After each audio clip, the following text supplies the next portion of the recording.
allons faire la configuration de l'antenne LC-Link, le modèle AX3000 que vous voyez là.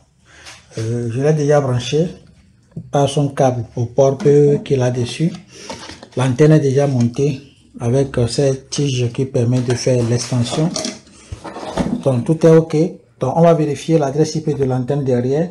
Quand vous voyez là, son adresse IP 192.168.192.1. Ça c'est son adresse IP. C'est grâce à cette adresse IP que nous allons faire la configuration. Donc l'installation est déjà faite, c'est branché, c'est allumé même déjà. Ce qui prouve que nous allons démarrer la configuration directement sur mon ordinateur. Donc je vais lancer l'ordinateur puis qu'on puisse faire la configuration. L'ordinateur est déjà connecté. Là, on va faire la configuration dans quelques minutes. Nous allons démarrer la configuration de l'antenne LC-Link, le AX3000. C'est une antenne qui permet de faire une extension de connexion sur une distance de 500 mètres d'ouverture. C'est une antenne qui a le Wi-Fi 6. Quand on dit une antenne qui a le Wi-Fi 6, ça veut dire tout simplement que l'antenne a deux Wi-Fi, le 5G et le 2G. Le 5G, ça peut aller jusqu'à 2400 mégabits par seconde et le 2G 600 mégabits par seconde. C'est des antennes qui sont adaptées aujourd'hui lorsque vous voulez faire une grande couverture dans les entreprises, dans les places publiques, des endroits où il y a plus d'affluence et des carrefours où il y a plus d'ambiance. Ces antennes vont permettre d'avoir plus d'utilisateurs qui seront connectés sur votre réseau. Avec ces antennes, vous avez au-delà de 200 utilisateurs qui sont connectés simultanément et un débit très satisfaisant. Même si c'est un bar que vous avez sur votre téléphone, l'utilisateur peut se connecter et naviguer sans problème parce que le débit de sortie de ces antennes sont des débits très élevés. On parle de 2400 mégabits, on parle de 600 mégabits par seconde. Lorsque un utilisateur qui voit le 2G ou bien qui voit le 5G, il y a plus de fluidité, de disponibilité de données avec ces antennes-là. Donc c'est ce qu'on va faire dans cette vidéo. On va essayer de paramétrer le modèle AX3000 pour pouvoir avoir accès à l'internet. Donc on va juste aller dans notre paramètre réseau et de l'ordinateur et adresser d'abord notre ordinateur dans un premier temps. Donc je vais faire rapidement la configuration, le paramétrage de mon ordinateur en mettant l'adresse IP qu'il faut sur mon ordinateur. Donc là j'ai adressé mon ordinateur en fonction de l'adresse IP de l'antenne. Là je vais lancer un navigateur de mon choix et taper l'adresse IP de l'antenne dedans, 192.168.62.1 qui est l'adresse IP de l'antenne. Normalement je dois avoir accès à l'interface de l'antenne. Le nom d'utilisateur et le mot de passe sont derrière l'antenne. Je mets ces informations, je choisis la langue que je connais. Si c'est chinois, vous prenez chinois. Si c'est anglais, vous prenez anglais. Il n'y a que deux options là-dessus. Il y a chinois et anglais qui est dessus. Donc moi je prends anglais et je clique sur login. Login, c'est pour se connecter. Il y a les options qui sont dessus, qui sont là. Il y a trois options. Il y a motion routeur, motion répéteur et motion AP. Quand on passe par le visa, on a ces éléments-là. Là, nous, on va prendre directement mode AP parce qu'on veut le configurer pour faire l'extension. Ici, on a la dual band qui est fusionnée là. Vous voyez les dual band qui est fusionnée là. Quand je clique là-dessus sur on, vous allez voir qu'il y a les deux Wi-Fi qui sont là. Il y a le 2G et le 5G qui est là ici. Si vous voulez activer un seul, vous cliquez sur ici, vous allez avoir un seul nom qui va s'afficher. Ça veut dire que les deux Wi-Fi seront fusionnés pour pouvoir donner un seul Wi-Fi. Ou soit vous mettez comme ça et vous donnez le nom que vous voulez. Moi je vais mettre Wi-Fi zone. Wi-Fi LC-Link. Wi-Fi LC barre de 8 ou bien barre de 6 si je veux. LC-Link. Là, pour faire Wi-Fi zone, je laisse ça sur non encryption. Je prends non pour pouvoir dire que mon Wi-Fi est ouvert. Je donne un nom également au 5G si je veux. Je peux les identifier, mais je peux donner le même nom pour que ça puisse donner un seul nom sur mon Wi-Fi. Donc je peux répéter la même chose. LC barre de 8 link. Là, je laisse aussi le 5G ouvert puis je fais apply. Ça c'est le moyen le plus simple pour faire la configuration. C'est le moyen le plus simple. Si tu n'es même pas technicien, tu peux le faire rapidement pour faire la configuration. C'est une antenne qui ne casse pas trop la tête dans la configuration. Vous pouvez faire juste comme ça et finir la configuration. Mais après avoir fait cette étape-là, nous on va essayer d'avancer encore un peu là-dessus, où je vais vous montrer quelques petits réglages à faire encore. On va patienter pour que ça puisse prendre en compte la configuration qu'on vient de faire. Normalement, si ça a pris en compte la configuration que nous avons effectuée, et en bas ici, on va voir le nom. Je vais essayer de réduire un peu la fenêtre là. Je vais fermer cette fenêtre qui me bloque ici. Quand je clique sur le Wi-Fi, je vais voir mon Wi-Fi qui va s'afficher normalement ici. Les noms qui étaient dessus par défaut, c'est eux ça.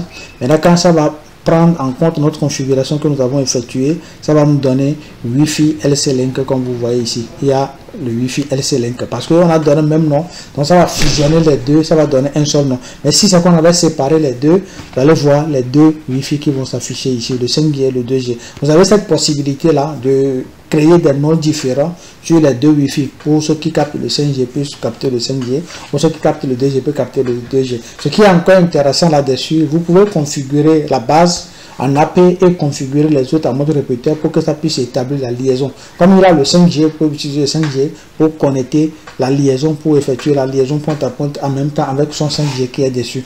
Donc il a pris ce que nous avons effectué maintenant en compte. Donc ce que l'on peut faire, si vous voulez qu'on scinde, on peut scinder. Mais je parlais de l'option avancée qui va nous permettre de voir deux options qui sont dessus. Vous cliquez juste sur le paramètre avancé ici, Advanced. Quand vous cliquez là-dessus, comme on a refait la configuration, il peut nous demander de nous reconnecter. Donc je me reconnecte là. Et j'ai cliqué sur l'option avancée. Quand j'avais cliqué sur l'option avancée, maintenant vous voyez que j'ai d'autres options qui sont accessibles ici. On a donné le nom au 2G qui est LC Link. On a donné le nom au 5G aussi qui est là. Donc on voit déjà le canal utilisé par le 2G qui est le canal 1 par défaut et automatique, et le canal utilisé par le 5G qui est 36. Donc on a vu les deux Wi-Fi sont pas sécurisés, c'est ouvert et il n'y a pas actuellement d'utilisateur connecté. Mais lorsque je vais connecter par exemple mon téléphone, je vais essayer de me connecter sur un des Wi-Fi. Comme on a fusionné les deux, mon téléphone peut voir le 2G et le 5G. Donc les deux sont fusionnés. Moi je vais prendre le 5G pour me connecter. Donc je me suis connecté. Normalement quand je vais actualiser la page ici, vous allez voir qu'il va mentionner qu'il y a un utilisateur qui est connecté. Comme je vous disais, je suis connecté sur le 5G et il a mentionné là-bas en même temps qu'il y a un utilisateur qui est connecté là-dessus. Donc en dehors de ça, déjà on peut faire maintenant ce que je disais. On va fouiller les menus pour voir. Nous avons pris le mode ici comme on avait fait. On a pris le mode AP. Il y a trois modes dessus, mode routeur, mode AP et mode répéteur qui sont disponibles là-dessus. Et ici on a le Wi-Fi. On a les deux bandes qui sont fusionnées. Si ce n'est pas fusionné, vous allez voir les deux Wi-Fi qui vont être détaillés comme ça. Comme j'avais fusionné les deux, j'ai donné le même nom. On peut toutefois changer les noms que vous voulez. Ici, on peut mettre 2G comme vous voulez. C'est tout ça là, c'est possible. On peut mettre 2G. Et ici, on met 5G. Après le nom que nous avons donné. Il y a toutes ces options là que vous pouvez intégrer sur votre nom. Il y a mis 2G, 5G. Et je fais juste apply là-dessus. Là, ça va prendre encore du temps parce que il faut que ça prenne en compte ce qu'on vient de faire, pour que ça puisse nous donner la main pour qu'on puisse continuer. Donc à part ça, ça va charger. D'abord on a ici network qui concerne l'adresse IP, on a le wireless qu'on peut configurer un à un encore. On va voir tout ça là tout à l'heure. Ça n'a qu'à finir de faire son chargement, puis on va continuer la procédure de configuration. Comme je disais, ce sont des antennes que vous pouvez utiliser. Le LC Link, le modèle AP3000, le modèle ICE3000, c'est une antenne qui a le Wi-Fi 6. Je vous disais déjà, une antenne qui a le Wi-Fi 6. Déjà, c'est une antenne qui a un débit en gros qui fait 3000 mégabits par seconde. C'est le Wi-Fi qui est utilisé aujourd'hui pour élargir ou bien pour profiter du haut débit que nous avons. Si vous avez la fibre optique, ça veut dire que vous avez une connexion de haut débit. Si vous avez la connexion par satellite, vous avez également un haut débit aujourd'hui. Avec ça, il faut les antennes qui nous permettent d'avoir une disponibilité de données ou une disponibilité de connexion. Donc c'est des antennes qui sont réellement faites pour couvrir plus d'utilisateurs, pour servir plus d'utilisateurs dans le lieu où vous avez indiqué tantôt. Vous êtes à un carrefour, il y a plus d'ambiance, vous êtes dans un supermarché, vous êtes dans un endroit animé, au port, vous êtes dans une entreprise où il y a plus d'utilisateurs, il y a une cour qui est dégagée, où il y a beaucoup d'affluence disponible dans ces lieux-là. Vous pouvez mettre ces antennes pour pouvoir profiter. Vous êtes dans une université, dans une école où la zone est ambiancé, vous pouvez mettre ces antennes là pour pouvoir couvrir beaucoup d'utilisateurs, pour atteindre beaucoup d'utilisateurs à la fois. Donc c'est ces antennes qui sont vraiment recommandées lorsque vous êtes dans ces cas là vraiment. Donc ici on va voir dans network, comme ça a fait le redémarrer.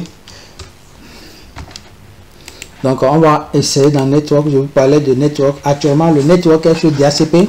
Bon, vous pouvez prendre statique si vous voulez fixer l'adresse IP vous-même à votre antenne. Vous prenez juste statique ici comme je l'ai pris et vous remplissez les informations qu'il faut. On a l'adresse IP par défaut, vous voulez changer l'adresse IP, la passerelle par défaut, vous mettez la passerelle par défaut, les deux dernières que vous connaissez qu'on utilise souvent. Vous remplissez ces informations là. Moi je peux laisser ces informations par défaut comme ça. Mais vous pouvez changer quand on appelle statique, vous pouvez changer ces informations pour que vous puissiez avoir une idée de l'adresse IP que votre antenne a utilisée. Lorsque vous êtes dans le réseau, vous pouvez accéder directement à l'antenne en fonction du réseau que vous avez déjà. Donc on a le 2G comme on avait paramétré tantôt. Ici on peut le paramétrer également ici. Normalement on est actuellement dans l'option avancée. Ça va nous permettre de choisir nous-mêmes les bandes de diffusion que nous voulons. Déjà le Wi-Fi est activé. Comme vous voyez enable ici, on a dit enable disable. Ça c'est pour activer le Wi-Fi ou désactiver le Wi-Fi. On a ici le nom du Wi-Fi. C'est pour cacher le Wi-Fi. Ici quand on coche la case là, c'est-à-dire que vous avez caché le Wi-Fi. Et on a le Wi-Fi qui diffuse sur la bande la plus élevée BGN-AX. C'est l'option la plus élevée ici. Et avec cette option là, vous pouvez utiliser la bande Wi-Fi, les canaux de sortie 20 GHz comme 20 MHz, 20 MHz comme 40 GHz, que ceux qui voient le 2G peuvent capter le 2G. Ceux qui ont des portables les plus avancés comme Camo Pro, des différents portables qui sont au top aujourd'hui, vous pouvez capter le signal avec le 40 MHz.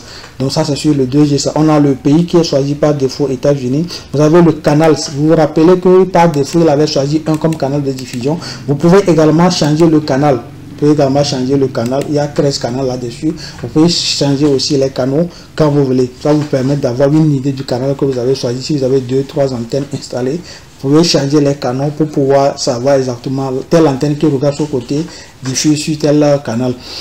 Et nous avons également le mode de sécurité. Le plus élevé ici, c'est le chose WPA3. C'est le WPA3 qui est l'option le plus élevée sur cette antenne. Mais comme c'est pour faire du business, nous on n'a pas besoin de sécuriser le Wi-Fi. C'est pourquoi on avait pris ici disable. Si vous êtes d'accord sur les conditions que j'ai remplies ici, vous faites encore apply. Quand on fait apply, ça va prendre encore un peu du temps. On va devenir, mais on va essayer de faire apply pour qu'on puisse mettre à jour les compléments qu'on a ajoutés là-dessus. Donc en dehors de ça, il y a l'option ici que vous voyez. Ça va charger d'abord, on va voir.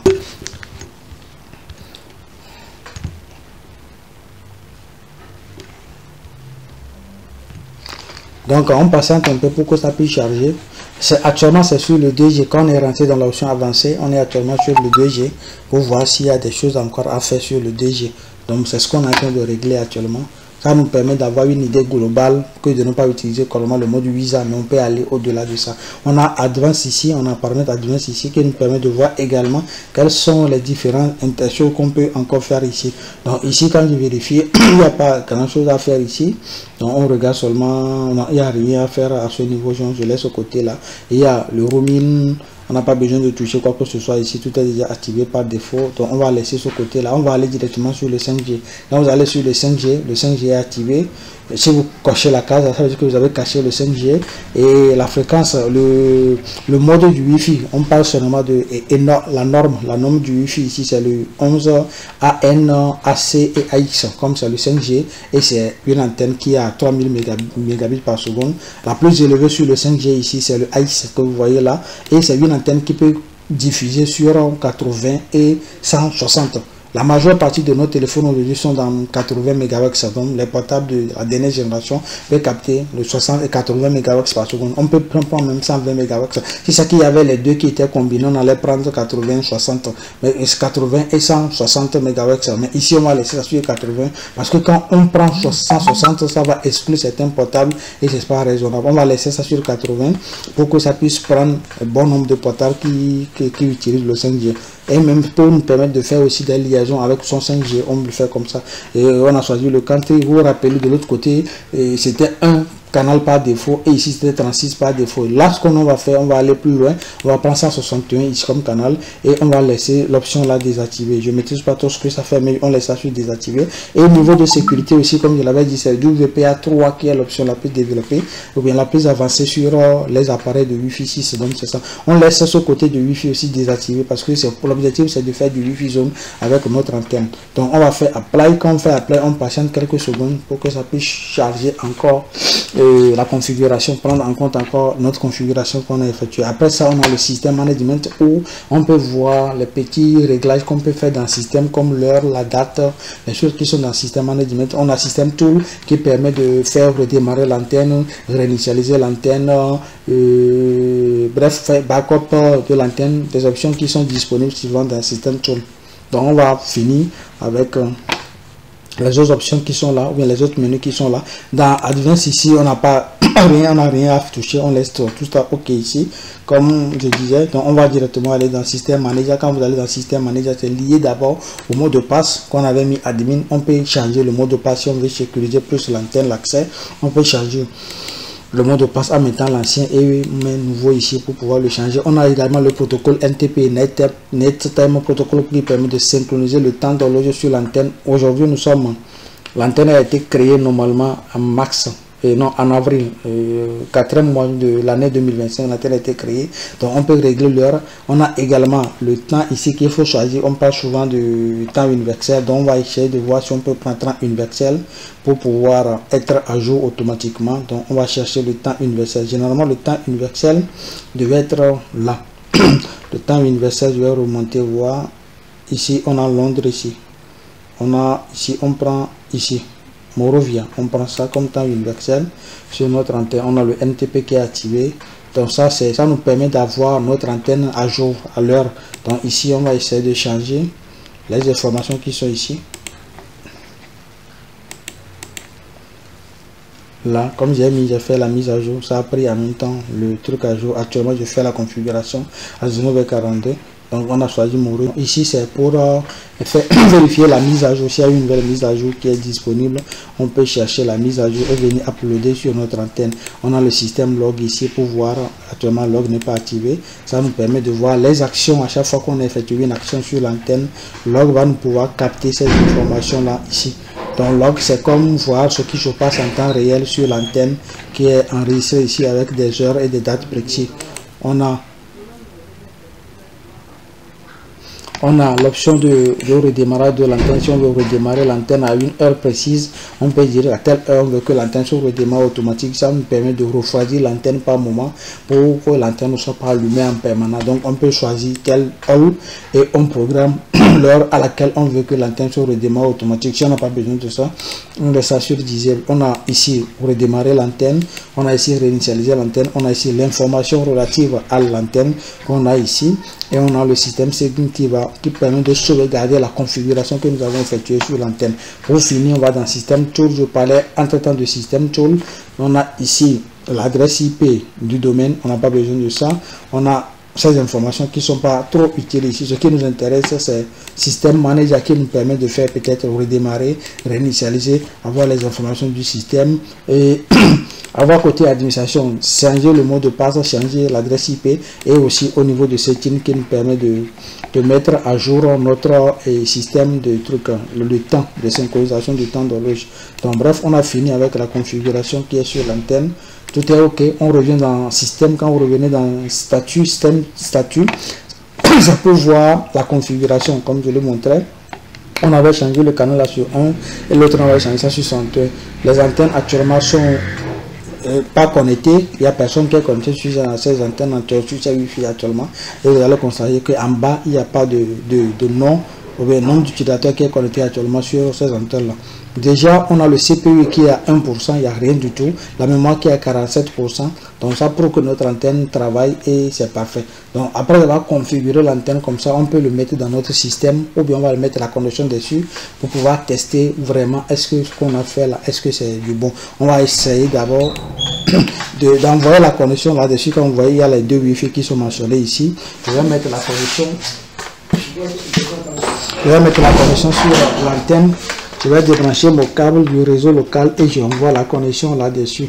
Donc, j'ai mis la connexion sur l'antenne et on va essayer de se connecter sur le Wi-Fi 5G. Comme mon ordinateur voit le 5G, on peut se connecter sur le 5G. On peut également se connecter sur le DG. Donc, dès que je suis connecté sur l'antenne, là, j'ai déjà les informations. Quand je clique là-dessus, Je peux voir l'adresse IP que mon ordinateur a reçue parce que je suis connecté sur un réseau qui m'a donné 1.67. J'ai toutes les informations qu'il faut pour que vraiment je suis connecté sur l'antenne. Je vais directement aller peut-être sur linksettogo.com, notre site internet, pour voir est-ce qu'il y a l'internet. Effectivement, je pense qu'il y a l'internet sur mon ordinateur. J'ai l'internet sur mon ordinateur, ce que pour que ça répond. Je peux aller également sur YouTube pour voir est-ce qu'il y a l'internet vraiment sur notre ordinateur. Ok, ça marche. Donc l'antenne est connectée à l'internet et ça commence déjà par diffuser le signal et nous avons la connexion internet là-dessus. Donc merci d'avoir regardé la vidéo. Si vous avez des difficultés sur la configuration de l'antenne, vous pouvez toutefois nous contacter pour qu'on puisse essayer de voir dans quelle mesure on peut vous assister. Et de deux aussi, ce sont des antennes qui sont actuellement disponibles ici que vous pouvez utiliser facilement et avoir un bon résultat. Lorsque vous voulez par exemple réaliser des projets comme tel, vous pouvez utiliser ces antennes pour pouvoir le faire. Donc je vais arrêter la vidéo sur ça et s'il y a des questions, n'hésitez pas à nous contacter ou bien en mettant directement vos questions dans la description de la vidéo pour qu'on puisse vous répondre dans des brefs délais. Donc je vous dis ciao ciao pour d'autres aventures.